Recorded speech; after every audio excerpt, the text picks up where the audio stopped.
Acho que é especialmente oportuna essa reunião, porque, evidentemente, esse é um tema de grande interesse, como foi dito aqui pelo ministro Patriota, para o mundo inteiro, mas certamente para o Brasil, e eu acho que as discussões que puderem ocorrer aqui servirão também de inspiração e de parâmetros para muitas das decisões que nós possamos tomar em termos de governo. Como foi ressaltado,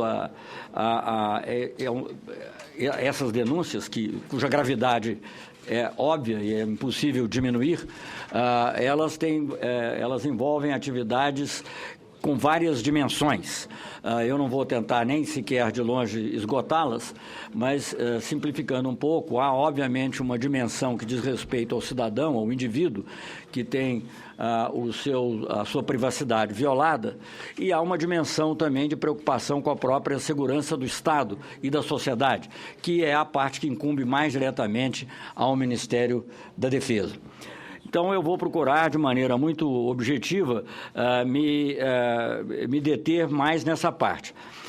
Entretanto, gostaria também de fazer uma rápida referência à nota oficial, que foi lida aqui pelo ministro Patriota, a nota da Secretaria de Comunicação Social da Presidência, porque ela mesmo já demonstra que esse é um tema que tem que continuar sendo analisado, e ele enseja perguntas que ainda não foram respondidas, e o próprio trabalho desse grupo que foi criado já tem como uma das suas missões, entre outras, seguramente, a partir da análise que ele vem a realizar, solicitar esclarecimentos adicionais ao governo dos Estados Unidos. Isso é muito importante porque o que ocorreu até agora não nos permite ter uma visão global. Há uma visão, naturalmente, da importância do fato, da amplitude do fato, e cada um de nós pode até ter percorrido documentos e ter descoberto mais ainda sobre esse grande número de softwares e de programas que existem hoje no mundo, que buscam uma coleta de informações num grau que, creio eu, jamais ocorreu, até porque a tecnologia não permitia, mas de qualquer maneira, de uma maneira, eu diria até assustadora.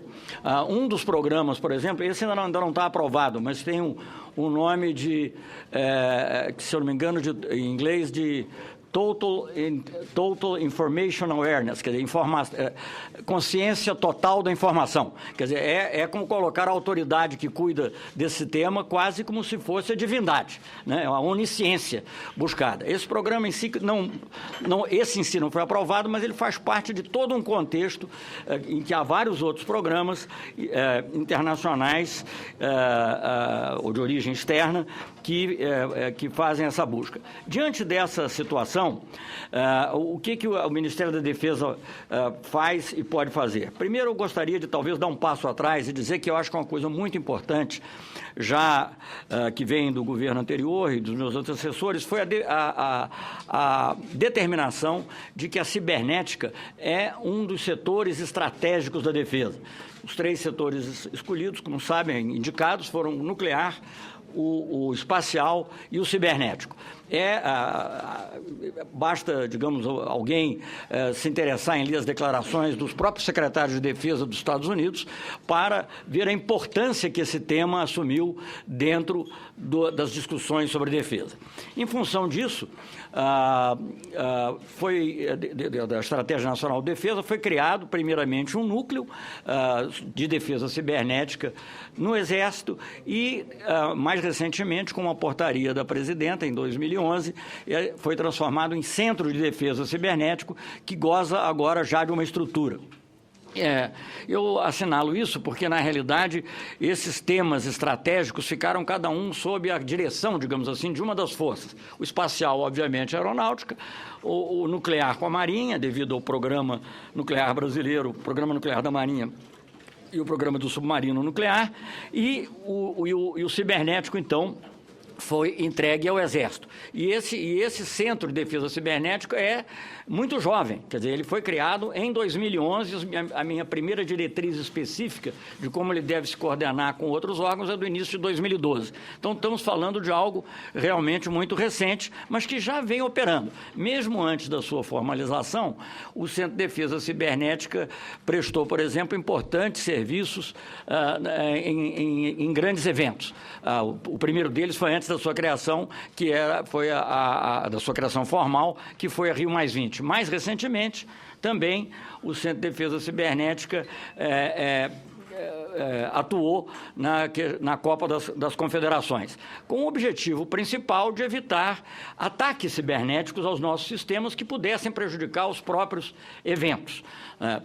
E aqui acho que é importante fazer um esclarecimento, que, na realidade, a dimensão do centro, porque isso às vezes pode também gerar alguma expectativa que não possa ser realizada, a dimensão do centro é, num primeiro momento, para fazer a defesa e a proteção das próprias Forças Armadas brasileiras, dos seus sistemas, e pode ser empregado também, como foi, em situações específicas.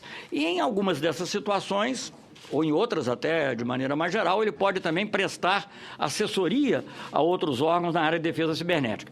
A preocupação inicial, como o nome indica, é de defesa, é de evitar que os ataques cibernéticos pudessem atingir estruturas, inicialmente das Forças Armadas, mas que algum dia, e com um trabalho em conjunto no governo, possam também proteger estruturas críticas brasileiras. Quando há esses grandes eventos, portanto o Brasil está num foco mundial, isso ocorre de maneira mais corrente. Bem, além dessa limitação, queria assinalar um outro fato. É que o Centro de Defesa Cibernética do Exército tem também procurado atuar não só coordenadamente com as Forças Armadas, mas com outros órgãos da administração brasileira, por exemplo, notadamente o SERPRO, o GSI, o Ministério das Relações Exteriores, etc., e ele tem procurado também fazer algo que eu acho muito importante, e aí a presença do presidente da Comissão de Ciência e Tecnologia também, eu acho que reforça mencionar esse fato, procurado fazer isso com o desenvolvimento de tecnologia nacional. Os softwares que foram adquiridos e desenvolvidos, por exemplo, com o objetivo da proteção da Rio+20 ou da Copa das Confederações, são softwares brasileiros. Isso é algo muito importante, mas é preciso frisar, nós estamos ainda, não é nem na adolescência, nem infância em relação a muitos desses temas. E as vulnerabilidades existem e são muitas. Eu, logo em seguida, vou voltar ao tema da tecnologia daqui a pouco, mas logo em seguida a essas denúncias, além das reuniões em que participei com outros ministros e com a presidenta, tive também reuniões internas com as Forças Armadas para verificar o grau de vulnerabilidade que elas estavam percebendo em relação a esse tema, e há uma pesquisa ainda em curso, eu não teria o resultado dela, para uma avaliação sobre se dados de interesse militar, dados militares ou dados de interesse militar podem ter sido atingidos e obtidos. É claro que uma resposta cabal e precisa sobre isso provavelmente será difícil, mas será possível fazer uma análise.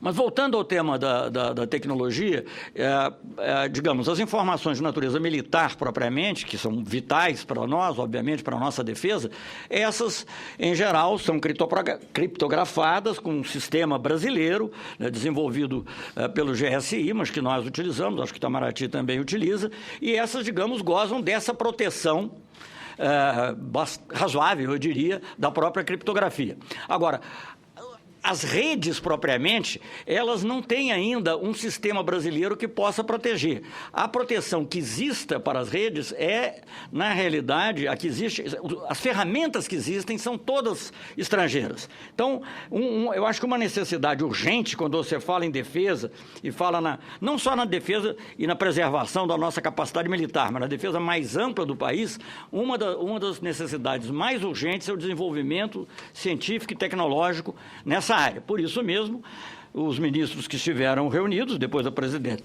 referendou, ontem, sugeriram que o Ciência e Tecnologia também participasse desse grupo de trabalho, até para poder, nós mesmos, no Centro de Defesa Cibernética, já temos alguns projetos já temos alguns projetos com a FINEP e com outros órgãos nessa área. Mas o que é preciso ser feito é muito mais do que, na realidade, nós estamos fazendo ainda. Isso, naturalmente, envolve recursos, mas envolve, sobretudo, uma consciência da sociedade da importância desse tema, do tema da defesa cibernética. Embora ele tenha sido, digamos, quando se fala defesa, volto a dizer, presume-se a ideia de um ataque, mas os sistemas que poderão habilitar a defesa são também sistemas que poderão prevenir uma coleta indevida de dados. Então, esse trabalho nessa área é muito importante. Agora, vejam, a situação que a gente se encontra hoje é realmente de vulnerabilidade, porque por mais que nós tenhamos uma proteção da informação sigilosa através da cifra, da criptografia, a mera detecção de quem se comunica com quem, com que frequência, não é? O tipo de contato que é mantido já é uma informação de valor analítico para qualquer eventual adversário que nós venhamos a ter fora do país. Então, isso é muito importante e vai muito além, volto a dizer, da defesa estritamente das informações militares, que são, essas sim, criptografadas. Mas as outras não. Uma comunicação de e-mail entre um senador e um ministro, ou entre dois ministros, mesmo que ela não seja de um tema sigiloso, ela já é em si algo que deve ser protegido. E hoje em dia, a maior parte dos equipamentos e dos softwares utilizados na administração pública não são nacionais. Então, todas essas vulnerabilidades que existem, elas, digamos, ficam, inclusive, facilitadas por esse fato. Uma grande ênfase do governo, nesse momento, além desse aspecto do desenvolvimento dos softwares, dos sistemas de proteção, tem sido o satélite geoestacionário de comunicações. É algo de grande importância, porque, hoje em dia, as comunicações brasileiras, em geral, mas as da defesa, inclusive, a chamada banda X, são feitas através de um satélite que não é brasileiro, nem só na sua construção ou na sua tecnologia, mas nem sequer no seu gerenciamento. Então, obviamente, isso torna mais vulneráveis ainda as comunicações.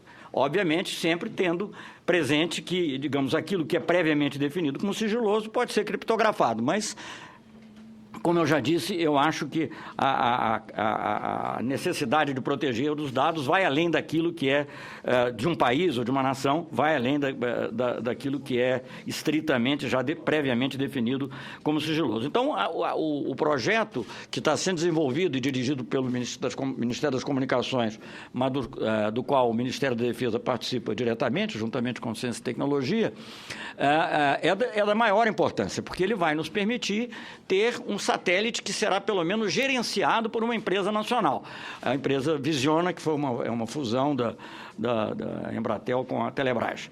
Mas isso, claro que a ideia é que em momento seguinte, nós possamos ter equipamentos brasileiros também dentro desse satélite e em outras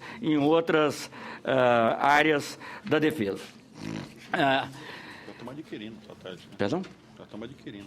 Nós estamos justamente trabalhando nesse sentido. Mas eu volto a dizer que essa é uma área que merece investimentos redobrados. Como tudo que começa, não pode começar naturalmente muito grande, porque até para formular as perguntas é necessário um certo tempo de formação das pessoas que estão envolvidas, mas seguramente o que nós investimos hoje ainda na defesa cibernética é relativamente pouco. Eu estou falando de defesa cibernética, não estou falando nem da segurança cibernética dos cidadãos ou das empresas, estou falando da defesa em termos do país. É relativamente pouco.